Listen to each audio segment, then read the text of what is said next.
जळालेला black box, data recover करण्यात अडचणी, सरकारचं पुढचं पाऊल काय? अजित पवार अपघात प्रकरणातील ब्लॅक बॉक्स बाबत महत्त्वाची अपडेट समोर येते.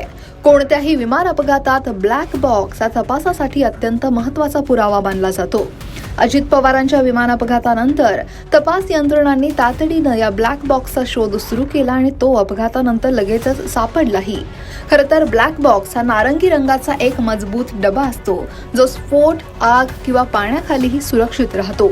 यात विमानातील प्रत्येक हालचालीची नोंद असते.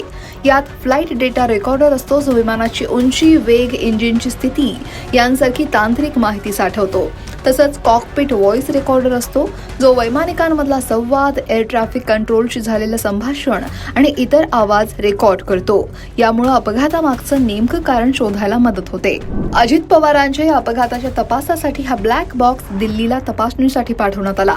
त्यातला डेटा हा डिकोड करण्याचं काम सुरू होतं आणि तशातच आता या विमानातील ब्लॅक बॉक्स बाबत महत्त्वाची माहिती समोर आली. अजितदादांच्या विमानातील ब्लॅक बॉक्स हा जळालेल्या अवस्थेत सापडला होता, अशी माहिती सूत्रांकडून मिळतेय. त्यामुळे आता या ब्लॅक बॉक्समधील डेटा रिकव्हर करण्यासाठी तो परदेशात पाठवला जाण्याची शक्यता आहे. येत्या 1 ते 2 दिवसात सरकार या संदर्भातला निर्णय घेणार आहे. हा ब्लॅक बॉक्स जळालेल्या अवस्थेत सापडल्यानं यातला डेटा खराब झाला का, अशी शंका सुद्धा आता उपस्थित केली जाते. ब्लॅक बॉक्स हाती लागल्यानंतर अपघाताचं कारण लवकरच स्पष्ट होईल अशी अपेक्षा असताना या प्रकरणाला एक नवं वळण मिळालं.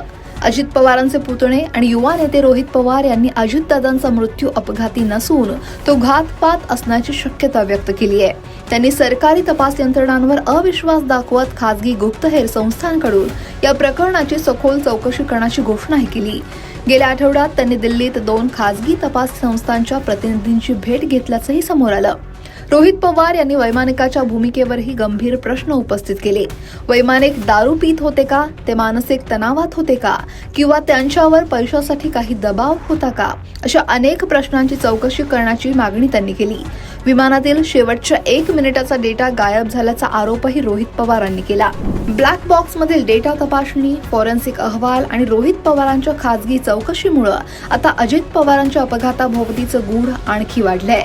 हा अपघात होता की घातपात? विमानातील तांत्रिक बिघाडामुळे तो घडला की वैमानिकाच्या चुकीमुळे, की यामागे आणखी काही वेगळं कारण दडलंय? या सगळ्या प्रश्नांची उत्तरं अजूनही गुलदस्त्यात आहेत.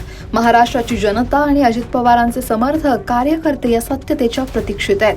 अजित पवार हे खरं तर चार्टर्ड विमानानं सकाळी 8:10 मुंबईच्या छत्रपती शिवाजी महाराज आंतरराष्ट्रीय विमानतळावरून त्यांनी उड्डाण केलं. हे विमान साधारणतः 8:45च्या सुमारास बारामतीच्या आसपास पोहोचलं.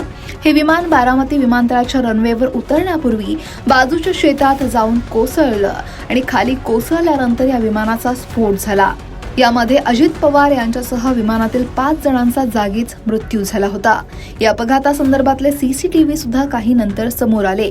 त्यामुळे अजित पवार यांच्या या विमान अपघाताबाबत तुम्हाला काय वाटतंय? हा अपघात होता की घातपात? ब्लॅक बॉक्समधून नेमकं काय समोर यावं असं तुम्हाला वाटतंय? कमेंट नक्की करा आणि लोकमत सबस्क्राईब करायला विसरू नका.